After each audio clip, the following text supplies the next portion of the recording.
Converse of basic proportionality theorem. Theorem 6.2, similar triangles, chapter 6. The theorem states that if a line divides any two sides of a triangle in the same ratio, then it is parallel to the third side. But before starting with the converse of basic proportionality theorem, let us first revise the BPT, the basic proportionality theorem. BPT states that if a line is drawn parallel to one side of a triangle intersecting the other two sides at two distinct points, then it divides the other two sides in the same ratio. That means AD upon DB is equal to AE upon EC. This is the basic proportionality theorem.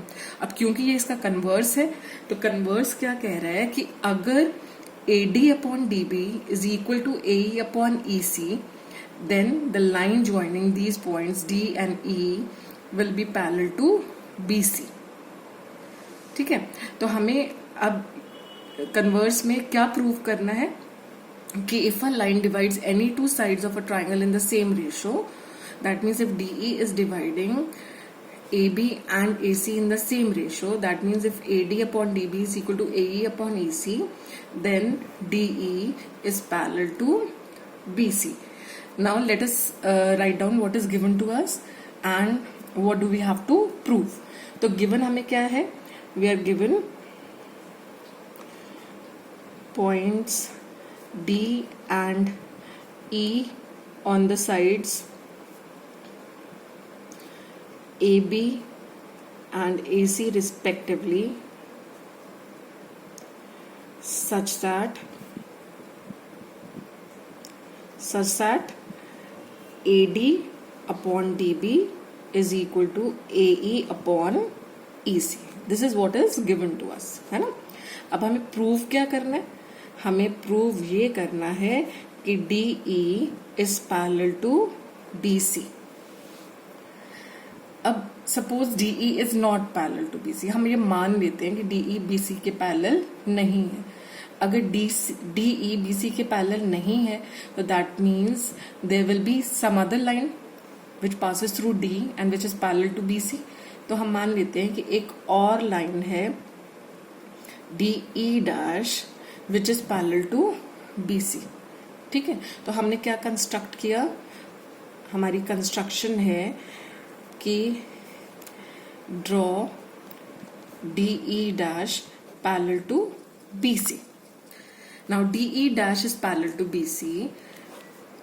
अब अगर हम triangle ABC को फिर से शुरू से देखते हैं, इन ट्राइंगल ABC हमें गिवन है कि DE dash is parallel to BC.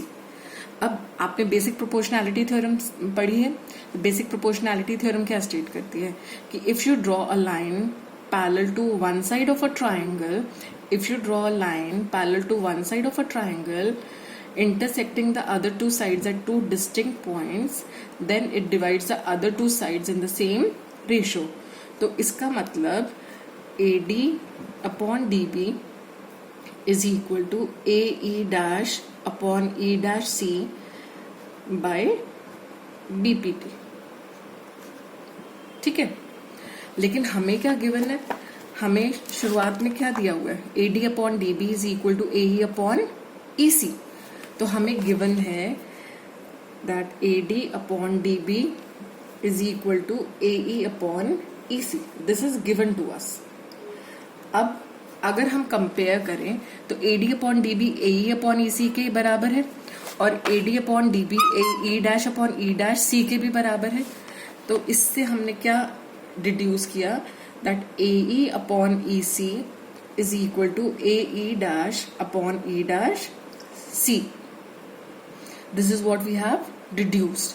ठीक है, अब हमें ये प्रूव करना है कि DE is parallel to BC. तो हमें ये प्रूव करना पड़ेगा कि E and E dash are the same points. तभी तो हम कह सकते हैं, क्योंकि DE dash is parallel to BC. अब DE डैश BC के पैरेलल है और हमें ये प्रूव करना है कि DE भी BC के पैरेलल है. तो एक तरह से हमें ये प्रूव करना पड़ेगा कि E और E डैश एक ही पॉइंट है, they are the same points. ठीक है, तो नाउ टू प्रूव दैट हम क्या करते हैं? Let us add 1 to both the sides. 1 add करने से क्या होगा? अगर हम दोनों तरफ 1 ऐड करते हैं, आप देख रहे हैं 1 ऐड करने से ये इक्वेशन में कोई फर्क नहीं आ रहा, क्योंकि जब +1 इक्वल टू इधर आएगा तो +1 विल चेंज टू -1, तो +1 -1 विल गेट कैंसल्ड, है ना। तो अब अगर हमने दोनों तरफ 1 ऐड कर दिया तो 1 ऐड करने से now you can take the LCM, so you have AE plus EC upon EC is equal to AE dash plus E'C upon E'C। हमने एलसीएम लिया तो इसका EC और 1 का एलसीएम EC आया, है ना। तो ऊपर यहाँ न्यूमरेटर, क्योंकि डिनोमिनेटर सेम है, बेस सेम है, तो न्यूमरेटर एज इट इज आ गया, प्लस यहाँ डिनोमिनेटर EC है बट यहाँ डिनोमिनेटर 1 है, तो 1 should if you multiply 1 by EC will get EC, तो इसलिए ऊपर न्यूमरेटर को भी EC से हमने मल्टीप्लाई किया। I hope you know how to take this, है ना। अब आप देखेंगे AE प्लस EC क्या होता है। अगर आप फिगर को ध्यान से देखें तो AE plus EC, AE plus EC is AC, है ना। तो हम AE प्लस EC को लिख सकते हैं AC अपॉन EC। एक बार फिगर यहां दोबारा ड्रॉ कर लेते हैं। दिस इज ABC, ये D, ये E and this is E dash, ठीक है। तो आपने देखा AE plus EC is AC, तो इसकी जगह AE प्लस EC की जगह मैंने लिख दिया AC अपॉन EC।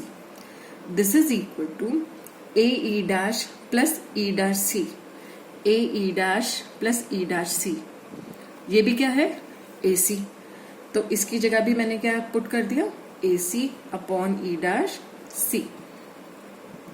अब AC से AC कैंसिल हो गया, now let us cross multiply, तो we have E dash C is equal to EC। I hope now you have understood the purpose of adding 1 to both the sides. हमने 1 क्यों add करा था, ताकि हम AE plus EC, क्योंकि base आप देख रहे हैं AE न्यूमरेटर को अगर हम डिनोमिनेटर में ऐड कर रहे हैं तो we are getting the length of 1 side of the triangle. Similarly यहाँ पे AE dash plus E dash C को अगर हम ऐड करते हैं तो वी गेट AC, है ना। तो हमें इस साइड को एलिमिनेट करना था, इक्वेट कर कर हमें इसको एलिमिनेट करना था, इसलिए हमने दोनों साइड में 1 ऐड किया था। अब आपके पास आ गया E dash C is equal to EC, E dash C is equal to EC। Now this is only possible if E and E dash coincide, ठीक है। This implies that E and E dash coincide, ठीक है। अब E and E dash coincide, that means हमने DE जो हमने माना था कि DE dash is parallel to BC, this implies that DE is parallel to BC। That means जो हमारी अजम्पशन थी that DE is not parallel to BC, वो रॉन्ग प्रूव हो गई, है ना। और हमने कहा था since DE dash is parallel to BC, अब E और E डैश क्योंकि एक ही पॉइंट है तो that means DE is parallel to BC। तो हमें यही प्रूव करना था। This was the converse of basic proportionality theorem. Converse यही स्टेट कर रहा था कि if a line divides any 2 sides in the same ratio then it is parallel to the third side. तो आपको प्रूव करना था कि DE BC के पैरेलल है। तो अब E और E डैश क्योंकि एक ही पॉइंट है और हमें पता है एंड वी हैड टेकन, क्या लिया था हमने, that DE dash is parallel to BC, so this implies that DE is parallel to BC. Thank you.